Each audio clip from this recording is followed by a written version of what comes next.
And we'll go back to item number 6. Presentation by Sheriff Allen West, Dwayne Griffin, and Thomas Cochran on equipment needed for the Sheriff's Department. Thank you, sir. And I don't know who's going to be doing the... We will allow Thomas. He's worked on this quite extensively over the last few months, getting all the prices and quotes from the HGAC. So he's more familiar. If y'all have questions about the presentation, he is the one that put the PowerPoint together for you. And what you're receiving now is just a hard copy of the PowerPoint presentation. So. I'm waiting for PowerPoint to fire up here.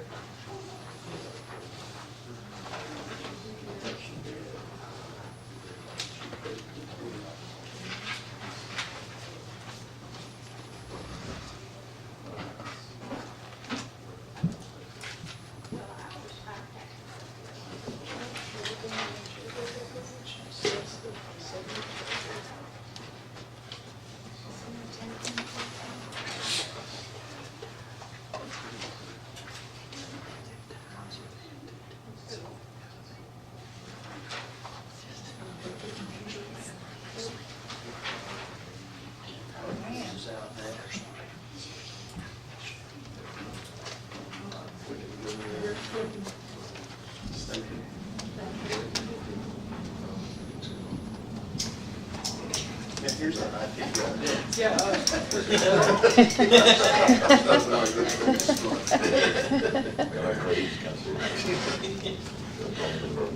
Yeah.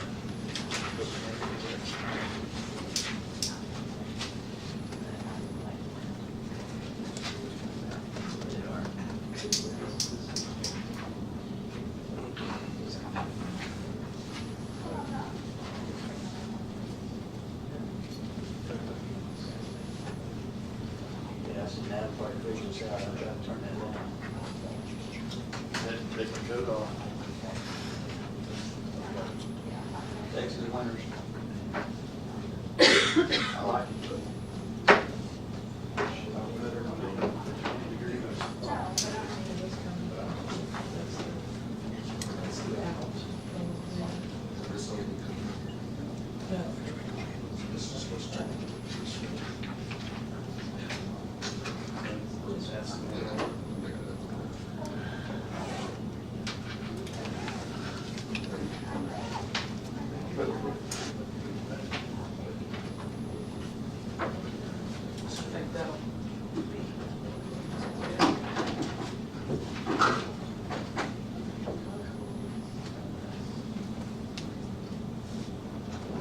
Yeah, there you go.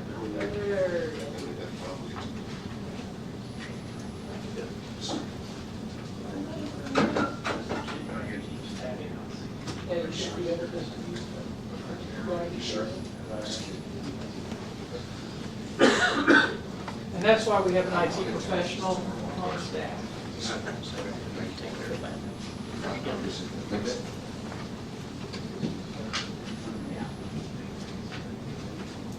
Okay, now, back to Thomas. All right. Just to start off, appreciate y'all taking the time to listen to us and let us actually show you what our needs are.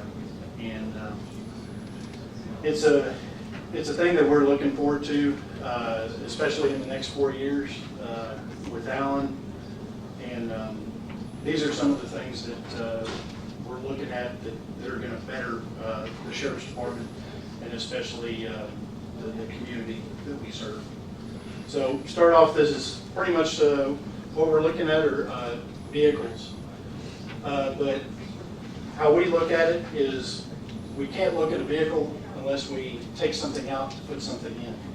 So we're looking at trading 7 of our patrol vehicles and CID, which in a grand total is $27,500 is what they're looking to give us back. And that's through Sanpac Ford, which is the HGAC, which we use. And that's Chargers to pick up to Jeeps.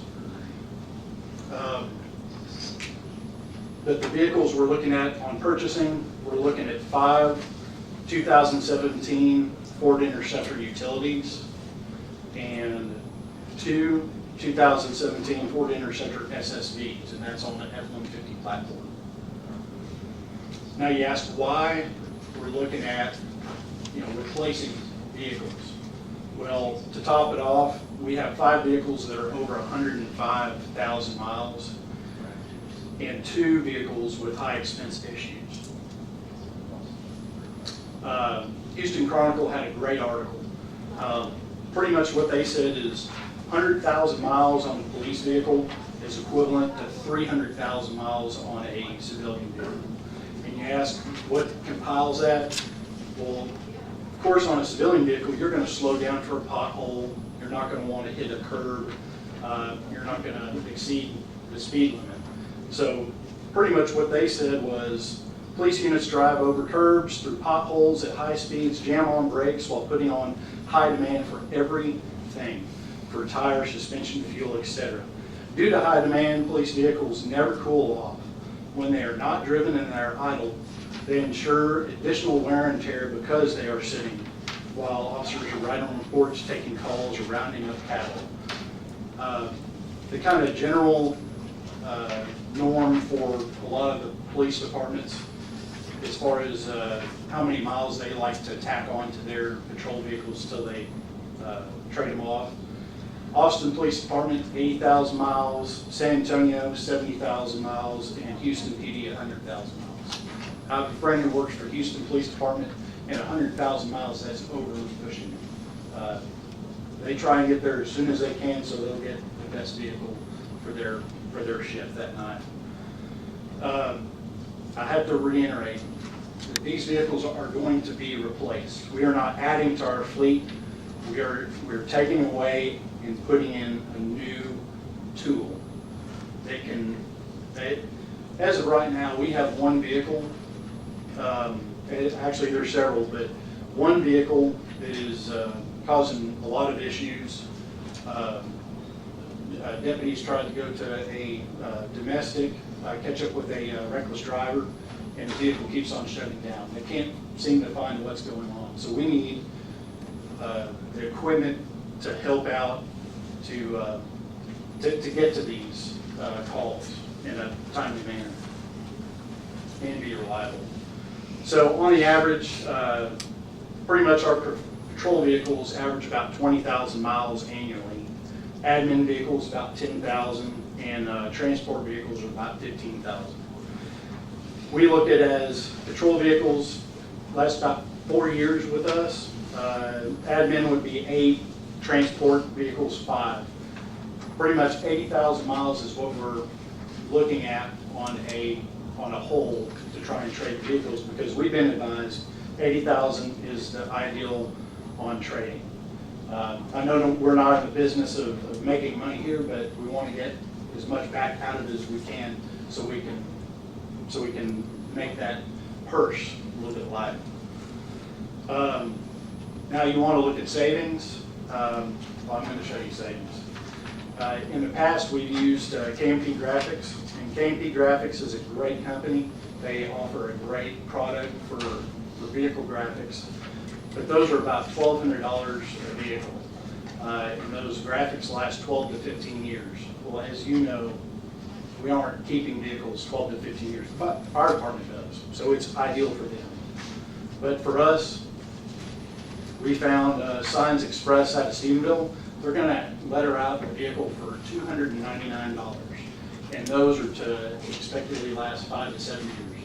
We're already looking at Xing out a vehicle at that time, so it helps us. In the past, we've used Tahoes. Those are $60,000 now outfitted.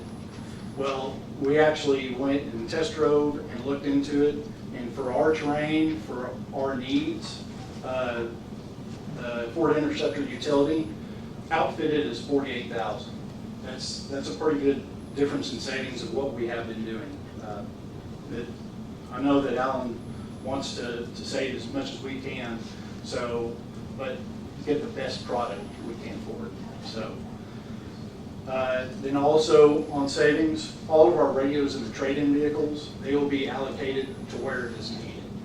I say we have a transport van, have a Bearcat that don't have adequate radio or no radio at all, 911 vehicle, 2 DPS trooper vehicles, and a Texas Park Police vehicle.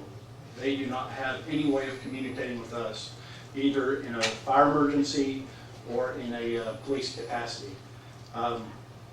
It's something that we're looking at, that if we purchase new vehicles for our new vehicles, they can be put into those other spots.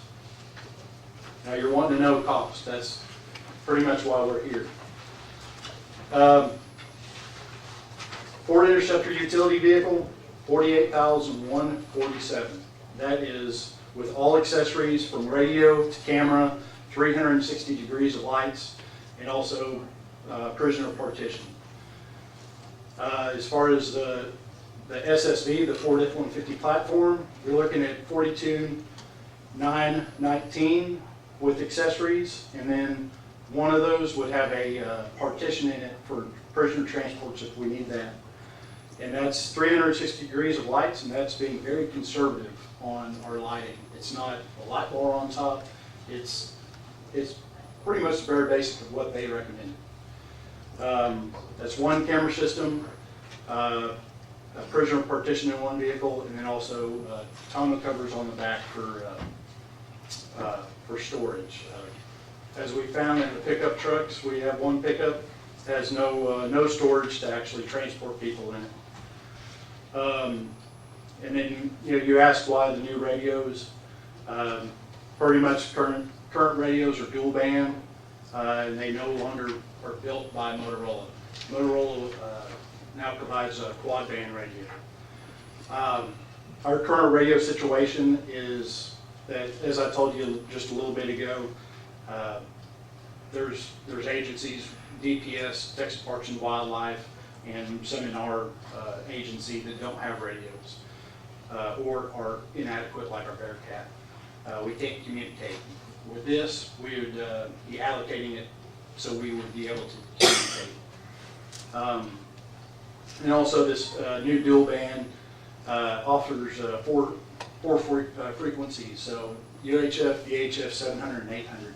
So we would be able to have that option of communicating with the surrounding counties, Johnson, Fort Worth, Tarrant, all around the board. And to pretty much look at it, I went back, 2011 is when we bought these radios, and they've been in service 24/7. And we do not have a service plan with those to be fixed. The other day we talked with Motorola, or actually DFW Communications. One of the radios wasn't transmitting properly. The initial quote, just to get them to look at it, was $762. They're willing to work with us. Now we're able, we looked into the radios and everything.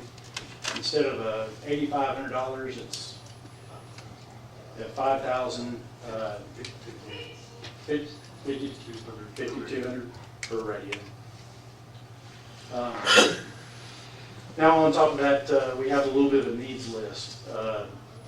On that needs list, like I said, with those pickups, we found there is no storage.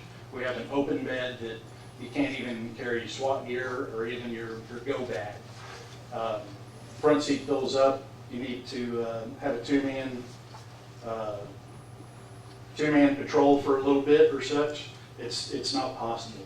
So, but granted, these vehicles are not going on patrol. We just need to be able to store all our stuff securely. So a tonneau cover, $850.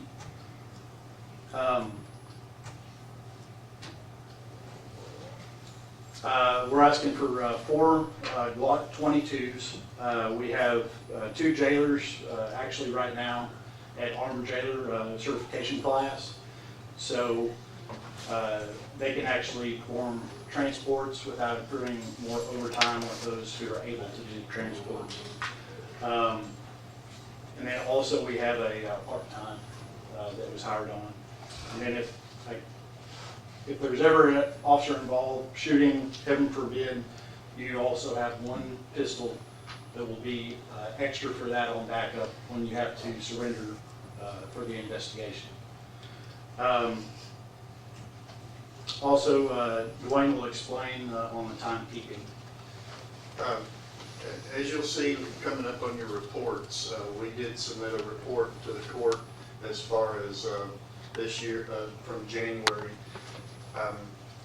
Jail Standards came and inspected the jail, and they said we did an outstanding job. They said the only place that we could improve would be a timekeeping program in the jail, because she noticed that the lady that came and inspected us, now at every window in every jail cell is a sheet, and the officer has to go through the jail and physically check every 30 minutes to make sure nobody's laying in the floor hurt, beat up. So they initial, and then out the side they put the time. Well, one of the things that she noticed is the jailers are not putting the exact time. They're putting like every 30 minutes. And we know that it takes longer than 1 minute to walk from one end of the jail to the other and fill out the sheets. This timekeeping is, they call it the pipe, and they have a device in their hand that looks like a small pipe, and they have to go around and physically insert this into a button that's at every station, and it takes that and it keeps the time, and it records the time into a mainframe computer system.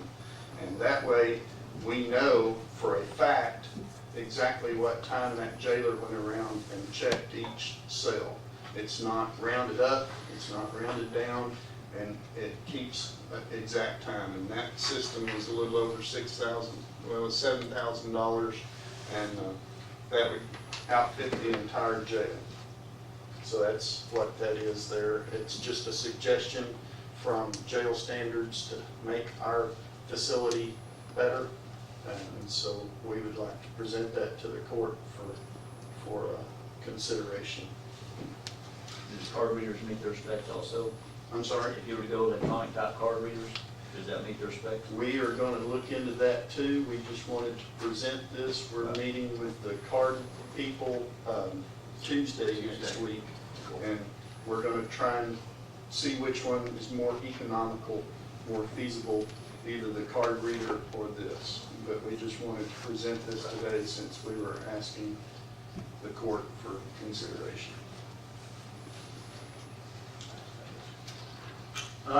And then finally,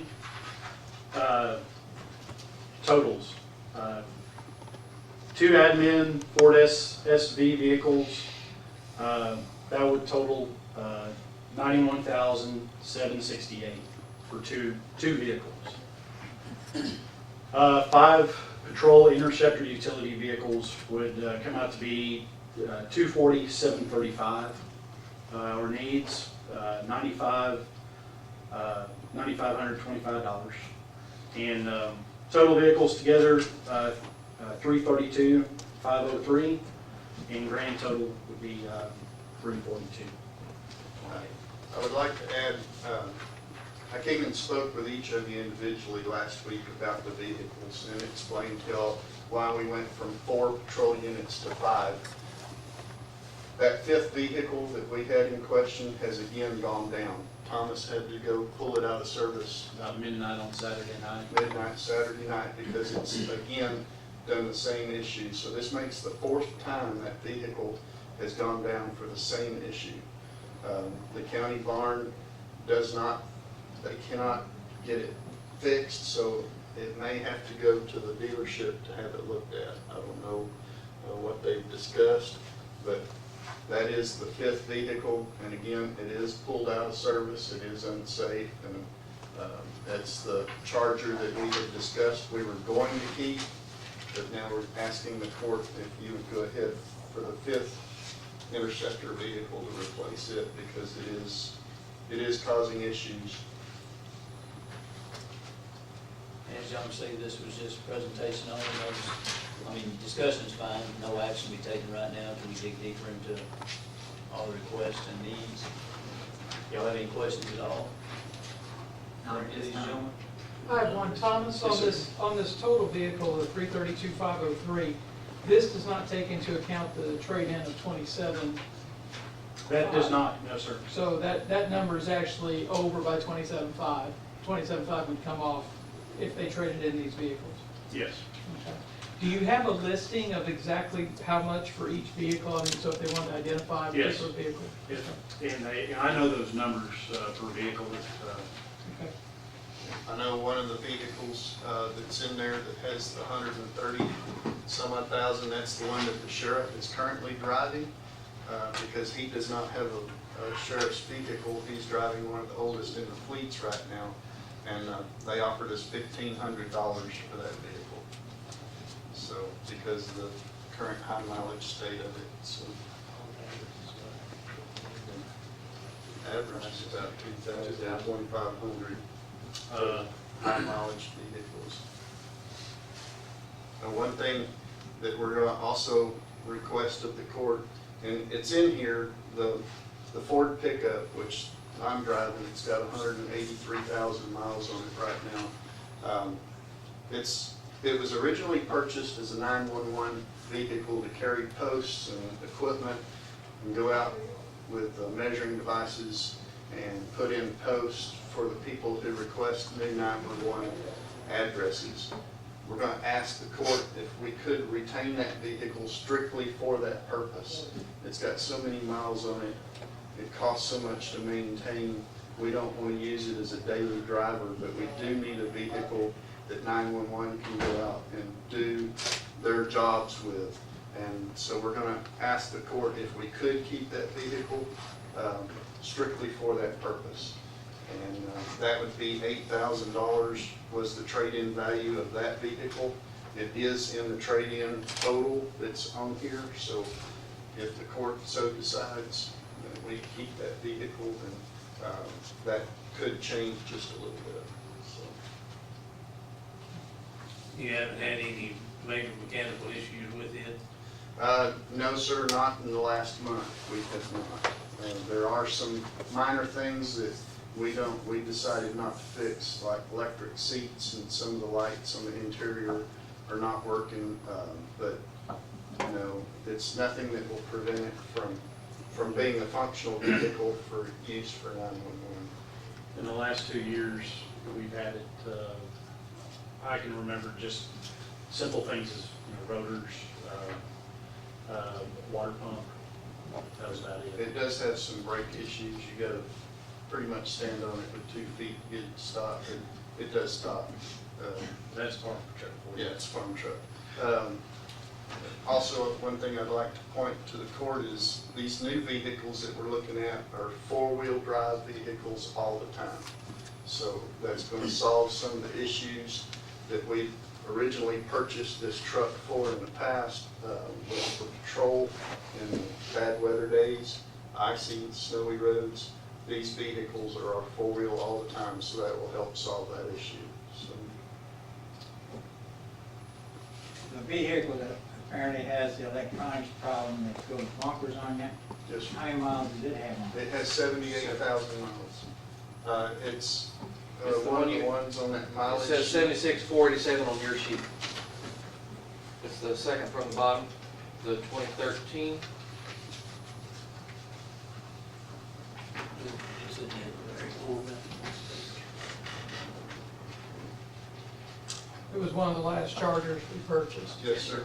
And that was, like I discussed earlier, we were going to originally keep that vehicle when we first gave this presentation a couple months ago. But because of the continued problems and unreliability of that vehicle, we're going to request that it be replaced also.